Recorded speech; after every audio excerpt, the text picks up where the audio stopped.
नेहा, आप देख रहे हैं शिवालिक जर्नल। ये वीर किस मिट्टी के बने होते हैं, जान दूसरों की जोखिम में होती है और प्राण अपने दांव पर लगा देते हैं। आज हम ऐसे ही एक वीर की कहानी लेकर आए हैं जिसे हर उस व्यक्ति को जानना जरूरी है जिसे भारतीय होने और भारतीय सेना पर गर्व है। हम यहाँ आपको युद्ध भूमि में अदम्य साहस का परिचय देने वाले उस रणबांकुरे की कहानी बताएंगे जिसने खुद की जान को इस देश के लिए कुर्बान कर दिया था। वीरता और पराक्रम से लबरेज इस शूरवीर को भारतीय सेना का रैम्बो कहा जाता है। जिस प्रकार फिल्म में रैम्बो अपने हर ऑपरेशन और मिशन को जीतकर ही लौटता था, ठीक वैसे ही भारतीय सेना का ये असल जिंदगी का रैम्बो कभी किसी मिशन या ऑपरेशन में फेल नहीं हुआ। जहां भी गया वहां अपनी वीरता, साहस और पराक्रम के झंडे गाड़ कर लौटा। ये कहानी शुरू होती है हिमाचल के कांगड़ा जिले से। तारीख 24 मई 1967। सूबेदार रूलिया राम वालिया की पत्नी एक बच्चे को जन्म देती हैं जिसे नाम मिलता है सुधीर, मतलब जो धैर्यवान हो, दृढ़ मजबूत इरादे वाला हो। अपने नाम को बखूबी चरितार्थ किया इस बच्चे ने। सुधीर बचपन से ही अपने पिता, जो कि भारतीय सेना में जवान थे, उनके पद चिन्हों पर चलकर देश सेवा करना चाहते थे। लेकिन अभी जिंदगी को सुधीर के फौलादी इरादों का इम्तिहान लेना बाकी था। अभी तो सुधीर को उस तेज आंच से होकर गुजरना बाकी था जिसके बाद ही वो एक खरा सोना कहलाने वाले थे। सुधीर का बचपन चुनौतियों से लबालब भरा हुआ था, लेकिन जब वो कक्षा 2 में थे तब से अपनी माँ से कहा करते थे, मैं फौजी बनूंगा। जिस सरकारी प्राइमरी स्कूल पढ़ने जाया करते थे वहाँ यूनिफॉर्म तक नहीं थी। बैठने के लिए टाट और बोरी का टुकड़ा ले जाया करते थे क्योंकि बैठने के लिए बेंच नहीं थी। हर रोज स्कूल जाते वक्त वो उन बच्चों को लगातार एक टिक निखारते रहते थे जो लाल रंग की यूनिफॉर्म में किसी दूसरे स्कूल में जाया करते थे। उन्हें वो स्कूल यूनिफॉर्म का रंग बड़ा पसंद था। पिता से हर बार बड़ी मासूमियत से पूछते थे कि मैं इस स्कूल में क्यों नहीं जा सकता पिताजी। पिता सूबेदार रूलिया जी समझाते हैं कि वहाँ मेरे ऑफिसर्स के बच्चे पढ़ने जाते हैं, अगर तुमको वहाँ पढ़ना है तो बहुत बहुत मेहनत करनी पड़ेगी। सुधीर भी कहाँ पीछे हटने वाले थे। उन्होंने कड़ी मेहनत की और सैनिक स्कूल सुजानपुर टेहरा, जो कि उनके घर से 40 किलोमीटर दूर था, सुधीर को वहाँ दाखिला मिल गया। यहाँ से पढ़ाई पूरी होने के बाद उन्होंने एनडीए यानी नेशनल डिफेंस एकेडमी की ओर कदम बढ़ाए। अब इंटरव्यू के लिए बेंगलोर जाना था। पिता से 2000 रुपए मांगे, पिता ने 3000 रुपए दिए क्योंकि बेंगलोर में उनका कोई रिश्तेदार, दोस्त या फिर कोई जान पहचान वाला नहीं था। तब टेलीफोन का भी इतना प्रचलन नहीं था। 4 दिन बाद पिता को खत मिला जिसमें लिखा था, मैं पास हो गया। एनडीए खड़गवासला सुधीर के जीवन का एक नया मकाम था जो नई चुनौती लिए उनका स्वागत कर रहा था। सुधीर की कद काठी शारीरिक संरचना उतनी मजबूत नहीं थी। चुनौती थी अपने शरीर को एनडीए के लिए तैयार करना और अपने व्यक्तित्व का विकास करना। दिल में वतन परस्ती का ऐसा जज्बा हर चुनौती को सुधीर एक एक कर लांघते चले गए। एनडीए के शुरुआती दिनों में वो अपने साथियों से पिछड़ गए, लेकिन उसके बाद उन्होंने कड़ी मेहनत की। पिता उन दिनों को याद करते हुए कहते हैं कि वो दिन भर एक्सरसाइज करते, रात को इंग्लिश की पढ़ाई करते। बहुत तेजी से सुधीर ने खुद को सेना के लिए तैयार किया था। एनडीए में बेहतरीन प्रदर्शन के बाद उन्होंने आईएमए इंडियन मिलिट्री एकेडमी की ओर अपने कदम बढ़ाए। आईएमए की पासिंग आउट परेड में सुधीर अपने दल का नेतृत्व कर रहे थे। सुधीर के परिजन, दर्शक दीर्घा में बैठे अपने लाल को अफसर बनता हुआ देख रहे थे। माता पिता की आंखें खुशी से नम थीं। पिता ने भावुक होकर कहा, मेरे बेटे ने मेरा सिर फक्र से ऊंचा कर दिया है। साल 1988। हिमाचल के कांगड़ा जिले का वो लड़का जिसने कभी टाट और बोरी पर बैठकर पढ़ाई की थी, आज वो भारतीय सेना की 3 जाट रेजिमेंट में कमीशन होकर लेफ्टिनेंट सुधीर कुमार वालिया बन चुके थे। आपको बता दें, ये वो दौर था जब हमारे पड़ोसी देश श्रीलंका में हालात बेहद खराब थे। हर तरफ अशांति, आतंक फैला हुआ था। शस्त्र विद्रोह की आग में पूरा श्रीलंका जल रहा था। भारत ने करीब अपने 70,000 जवानों को श्रीलंका में शांति बहाल करने के लिए भेजा, जिसे इंडियन पीस कीपिंग फोर्स कहा गया, और इसी फोर्स का हिस्सा बने लेफ्टिनेंट सुधीर कुमार वालिया।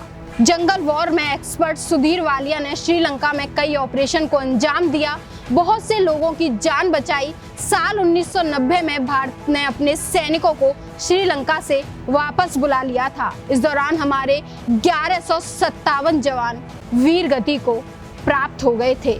श्रीलंका से लौटने के बाद लेफ्टिनेंट सुधीर ने 9 पैरा एसएफ कमांडो रेजिमेंट को ज्वाइन किया, जिसे असाधारण परिस्थितियों में युद्ध करने के लिए जाना जाता है। ये भारतीय सेना की सबसे डेयर डेविल फोर्स है। दुनिया की सबसे ऊंची रणभूमि कहे जाने वाले सियाचिन ग्लेशियर में सुधीर कुमार वालिया 2 बार 6-6 महीने के लिए अपनी सेवा प्रदान की। आपको बता दें, सियाचिन में दुश्मन देश की सैनिकों से ज्यादा खतरा जवानों को -45 डिग्री वाले उस तापमान से होता है जो खून को जमा देता है।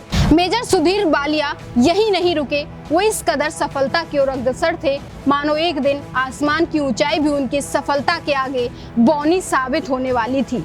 मेजर सुधीर को इस बार अमेरिका में होने वाले 6 महीने के एक स्पेशल कोर्स के लिए चुना गया था। यहाँ करीब 80 देशों में सेना के उत्कृष्ट कमांडो फोर्स के जवान आए हुए थे। जब ये कोर्स समाप्त हुआ तो मेजर सुधीर कुमार वालिया इकलौते ऐसे भारतीय जवान थे जिन्होंने इसे टॉप किया। इनाम में उन्हें अमेरिका के पेंटागन में तमाम देशों से आए वहां के बेस्ट कमांडोज को संबोधित करने का मौका मिला। इससे पहले भी वो भारत में कई एंटी मिलिट्रेंसी ऑपरेशंस को लीड कर चुके थे, जिसके लिए उन्हें 2 बार गैलेंट्री अवार्ड से सम्मानित भी किया गया। अब उन्हें वो काम सौंप दिया गया जिसके लिए मेजर सुधीर वालिया कभी बने ही नहीं थे। उन्हें chief of army staff general Malik के एडीसी के तौर पर नियुक्त किया गया। इस बीच कारगिल युद्ध छिड़ गया। उनकी 9 पैरा एसएफ यूनिट दुश्मनों से लोहा ले रही थी। उधर मेजर सुधीर की व्याकुलता जंग में जाने के लिए बढ़ती जा रही थी। उन्हें अंदर ही अंदर ये बात परेशान कर रही थी कि वो जिन परिस्थितियों में अपना पराक्रम दिखाने के लिए बने हैं, आज वो उस मौके के सामने हैं तो सेना मुख्यालय दिल्ली में डेस्क पर बैठकर कुछ कर ही नहीं पा रहे हैं। मेजर सुधीर वालिया सीधा जनरल मलिक के पास जाते हैं और उनसे कहते हैं कि sir please allow me to join my battalion in Kargil. बहुत समझाने और रिक्वेस्ट करने के बाद जनरल वेद प्रकाश मलिक मान जाते हैं और उन्हें कहते हैं वहां जाने से पहले इन पहाड़ों की परिस्थितियों को समझ लेना। मेजर सुधीर हंसकर कहते हैं कि सर मैं पहाड़ी हूँ, मुझे पहाड़ों की परिस्थितियां जानने की जरूरत नहीं है। लेकिन जब तक मेजर सुधीर कुमार वालिया कारगिल पहुंचे तब तक लगभग युद्ध अपने अंतिम चरण में था। ज्यादातर चोटियों से पाकिस्तानी घुसपैठियों को पीछे धकेला जा चुका था, लेकिन अभी भी जोलो टॉप पर पाकिस्तानी अपना कब्जा जमाए बैठे हुए थे। अब इस चोटी को, जो कि 52,000 मीटर की ऊंचाई वाली थी, मेजर सुधीर को दुश्मन को वहां से खदेड़ने का जिम्मा सौंपा गया।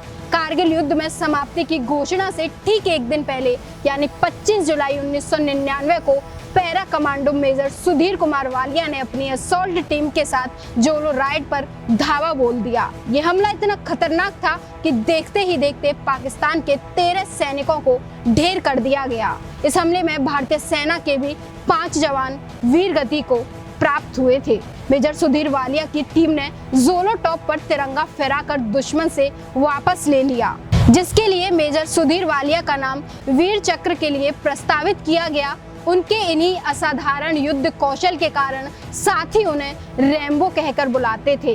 कारगिल युद्ध खत्म हो चुका था, लेकिन इसके बाद जम्मू कश्मीर में मिलिट्रेंसी गतिविधियां अपने चरम पर थीं। कारगिल युद्ध के बाद मेजर सुधीर कुमार वालिया घाटी में होने आतंकी से मुठभेड़ का हिस्सा बनते रहे। 28 अगस्त की रात को एक गुप्त सूचना मिलती है कि कुपवाड़ा जिले के हफरुदा जंगल में आतंकियों का एक बड़ा गिरोह देखा गया है। सूचना एक क्रेडिबल सोर्स से आई थी जिसे इग्नोर नहीं किया जा सकता था। उसी रात मेजर सुधीर वालिया और उनके 5 जाबाज पैरा कमांडोज की टीम ने सर्च ऑपरेशन शुरू किया। रात भर जंगल की खाक छानने के बाद कुछ हाथ नहीं लगा। 29 अगस्त 1999 की सुबह मेजर सुधीर कुमार वालिया जब हफरुदा जंगल की घनी झाड़ियों की ओर बढ़े तो उन्हें आतंकवादियों की आवाजें सुनाई देने लगी, लेकिन वो उन्हें नजर नहीं आ रहे थे। मेजर सुधीर कुमार अपने एक साथी के साथ रेंगते हुए ऊंचे स्थान की ओर बढ़े।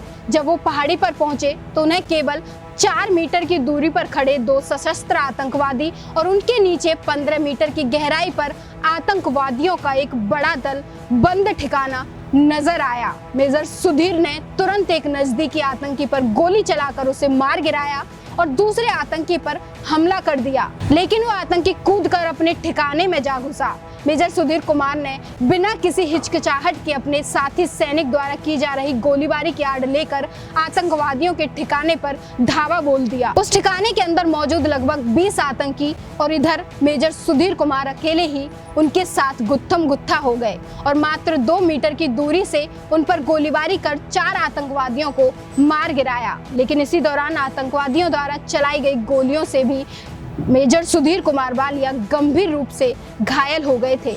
आतंकियों को उन्होंने संभलने का मौका नहीं दिया। कायर आतंकी भाग खड़े हुए। घायल होने के कारण चल पाने में असमर्थ होने के बावजूद मेजर सुधीर कुमार ने अपने सभी कमांडोज और आसपास तैनात टुकड़ियों से रेडियो सेट पर संपर्क करते हुए उन्हें निर्देश दिए कि वो डटे रहें और बाकी बचे आतंकियों को भागने का मौका न दिया जाए। इस भीषण मुठभेड़ में उनके चेहरे, सीने और बाहों में कई गोलियां लग गई थी और काफी ज्यादा खून बह जाने के कारण वो उस ठिकाने के द्वार पर गिर पड़े और अपना रेडियो सेट थामे हुए ही मेजर सुधीर कुमार तब तक बैठे रहे जब तक ये पूरा ऑपरेशन खत्म नहीं हुआ और अंतिम आतंकी मारा नहीं गया। करीब 35 मिनट बाद उन्होंने खुद को वहां से निकालने का आदेश दिया, लेकिन हेलीकॉप्टर द्वारा अस्पताल ले जाते वक्त वो वीर गति को प्राप्त हो गए। मेजर सुधीर कुमार वालिया के अति उत्कृष्ट वीरता, साहस और अतुलनीय शौर्य का प्रदर्शन करते हुए भारतीय सेना की उच्चतम परंपराओं के अनुरूप राष्ट्र के लिए सर्वोच्च बलिदान दिया। 26 जनवरी 2000 को उन्हें भारत के महामहिम राष्ट्रपति KR नारायण द्वारा शांतिकालीन सर्वोच्च वीरता सम्मान अशोक चक्र से मरणोपरांत सम्मानित किया गया। ये सम्मान उनके पिता रिटायर्ड सूबेदार मेजर रूलिया राम वालिया ने ग्रहण किया था। अपनी मां से अमर बलिदानी मेजर सुधीर कुमार वालिया हमेशा कहते रहते थे, मैं किसी दुर्घटना या किसी बीमारी से नहीं मरूंगा, मैं लड़ते लड़ते वीर गति को प्राप्त करूंगा। आज भारत माँ के वीर सपूत की जन्मभूमि बनूरी का कण कण उनकी शौर्य गाथा सुना रहा है। आज उसके नाम से वो जगह, वो चौराहा जाना जाता है जहां से कभी नन्हा सुधीर अपने पिता की उंगली पकड़कर गुजरता था, फिर सेना के एक सम्मानित ऑफिसर की तरह गुजरता था और फिर एक दिन तिरंगे में लिपटा भारत माँ की गोद में सोते हुए इसी जगह से गुजरे। वीर सपूत अमर बलिदानी मेजर सुधीर कुमार वालिया की कहानी देश के हर नौजवान तक पहुंचना बहुत जरूरी है। इनकी शौर्य गाथा आने वाली कई पीढ़ियों को प्रेरणा देती रहेगी। शिवालिक जर्नल एक पराक्रमी योद्धा, एक आदर्श बेटे और उनके सर्वोच्च बलिदान के लिए नमन करता है उन माँ बाप को जो अपने घर के चिरागों को माँ भारती के चरणों में समर्पित कर देते हैं ताकि आपके और हमारे घरों के चिराग सलामत रहें। जब तक ये धरती रहेगी, जब तक ये अंबर रहेगा, भारतवर्ष का कण कण आपका और आपके परिवार का ऋणी रहेगा। जय हिंद, जय भारत। अगर आप ये वीडियो YouTube पर देख रहे हैं तो हमारे चैनल को सब्सक्राइब कर बेल आइकन दबाना ना भूलें। अगर आप हमारी वीडियो को Facebook पर देख रहे हैं तो हमारे पेज को फॉलो और लाइक करना ना भूलें।